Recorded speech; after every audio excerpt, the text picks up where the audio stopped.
Hello and welcome to Between Worlds. I am Jennifer Kavanaugh and today is March 25th, 2021. So big happenings going on in the dream state, also in the real world, but I'll save that for the other the other news. So last night I had two experiences in the same dream connected with a little bit of gap in between. So the first one, I was at home with my children, and an old colleague friend of mine was hanging out with us, and the doorbell rang. And I just peek through the side, like through the window, to see who's coming in as I'm unlocking the door. So I was already opening the door in the process. And I see the people from The Matrix, the movie. I think that's how I'm remembering. I haven't watched that movie in years. Um, and I immediately in my head went, oh no, because they had been chasing me for many, many years and are always trying to kill me. Um, so I'm immediately going, oh no, I need to shut the door. And I can feel there's pressure. There's a man pushing against the door, trying to open it to get in. And I'm desperately pushing to close that door. And once I get it closed, it's like the deadbolt is on, everything I possibly can. And I turn around and I go, run. They're here. They've found us. Run. And it's interesting to me for a couple of reasons. One is because the movie, right? So a lot of people have been talking about The Matrix in the last year, and there definitely are some parallels. And I'm a firm believer that there is, you know, programming, we'll say, for lack of better terms, but there's a narrative, there's a storyline there that we can get caught up in. And when we look out at a lot of the movies that have been made in the last year or two, there's some general themes that come to play, and you have to question at some point whether we're watching the movies or not, or we're simply connecting into the energetic essence of these movies as to whether we're playing out these narratives in our own lives. And because the Matrix keeps coming up again and again, it's quite possible that we're playing out that narrative, most definitely. The other part that's interesting to me is about a month or so ago, I was outside and I have a tendency to talk to the elementals. And the wind had picked up all of a sudden, and the wind started speaking to me and said, get ready. It's about to land on your doorstep. Be ready. And this particular image, even though it's a short element of the dream that I recall, I know there was more to it, but they're there on my doorstep. So I think there's something timing wise to be paying attention to right now. But yet at the same time, I'm not feeling overly concerned about it.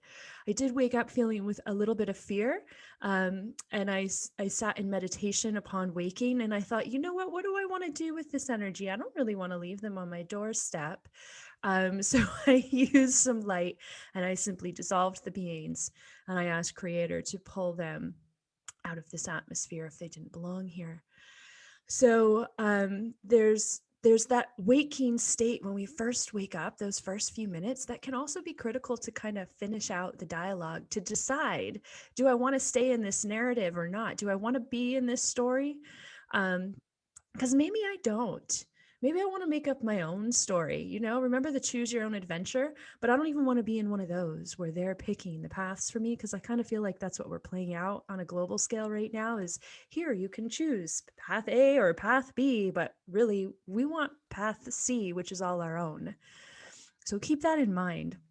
The other part of my dream that was really intriguing to me was my grandfather showed up, and we were just in like we were in like a parking lot somewhere, nowhere special, and I was so excited to see him. He passed 10 years ago, and at first I thought I was dreaming within a dream, and then I realized no, he was in his physical body. And then I got really confused because I was like, you're dead. How can you be here if you're dead? Which is an odd thing to experience in a dream because normally I just go with it. And he went on to explaining some things, some circumstances that had happened after he passed, where He used the word they, which I was called out on the weekend about, and is now I'm hyper aware of every time I use the word they because it's vague. But he had said to me that they, which I'm taking as perhaps some nefarious group, had tried to like kind of like capture his soul, that he didn't go into the light right away, as we often say. He was taken somewhere else. His soul was taken somewhere else, and he had to battle his way free. And but once he did that, he came back into physical form.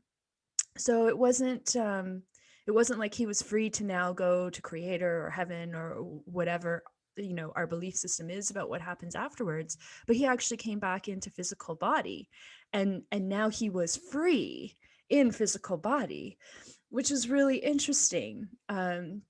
So he's on my mind today. I'm going to be reaching out to him today as we go about our business today and play outside, is to see if I can connect with him or his energy a little bit more, to get a little bit more intel on that.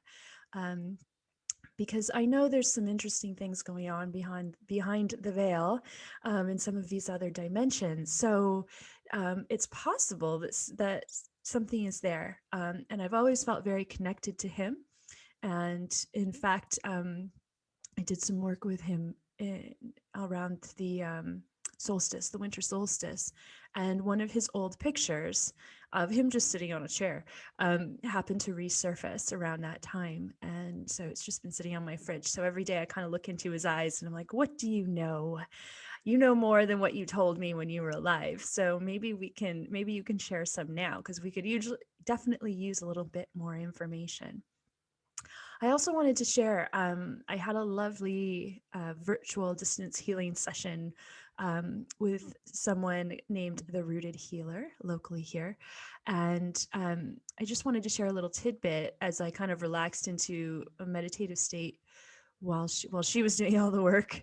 Um, and I came into this interdimensional space. Kind of think, if you've seen Outlander, the show, the TV show, of like the rolling green hills. But imagine being on that rolling green hill with nothing but green for miles and miles and nothing else. So I was in this beautiful green space, and it definitely felt so Scottish like, which seems to have been a theme for me in the last couple of years. But there was nobody there, and I knew there was nobody there, and all I could hear was this kind of voice, like the Wizard of Oz type voice, that was speaking telepathically to me, and it was saying, "Aren't you afraid?" And I was like, why would I be afraid? I'm actually alone for once. I can hear my own thoughts, and apparently yours too. um, and I'm an introvert, so I like my alone time. And he said, but look at the fear that comes in of existing in this space with nobody else at all, not knowing if anybody's going to come in, not knowing if anybody's ever going to arrive. You could be out here on your own, no shelter, no food, no nothing, forever.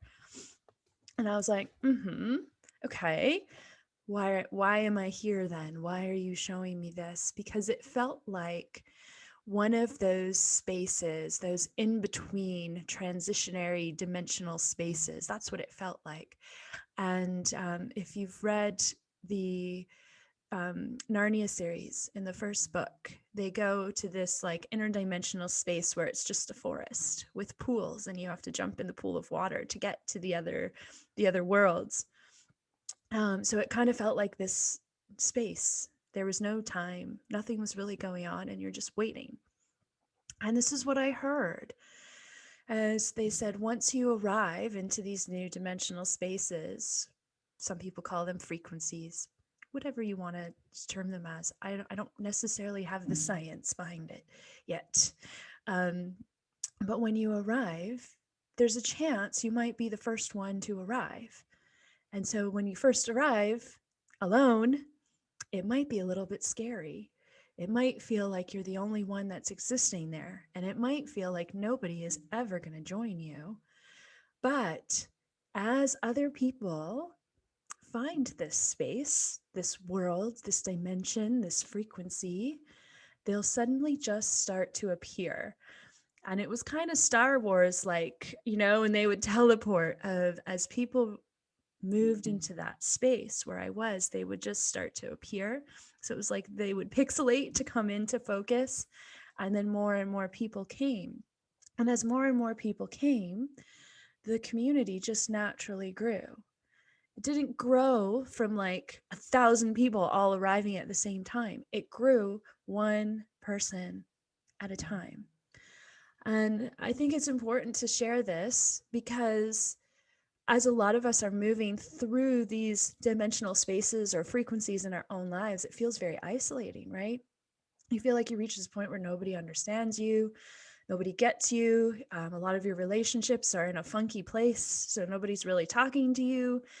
And it can create this pressure to maybe fall back into our old ways so that we have that social connection, because we are social creatures by nature.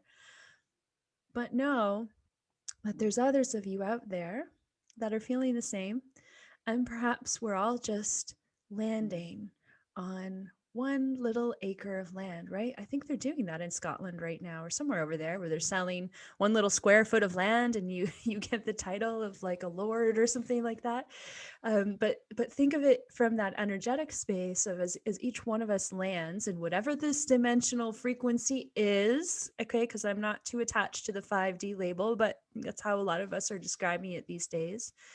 But as we land there, we may go through a period of feeling lonely, of wondering if anybody's ever going to join us, of whether we're going to be able to survive out here alone with just our skills. But know that if we can hold it long enough and we are open to other people joining us one by one, they'll slowly find us, and we'll build our little community, and it will be beautiful. So that brought me some solace. So thank you. The Rooted Healer, she's located in Muskoka if you want to check her out, or give me a shout. I can pass along her details. So that's it for me today. So far, there's a lot going on this week. So I will share as we go. Have a wonderful day, everyone.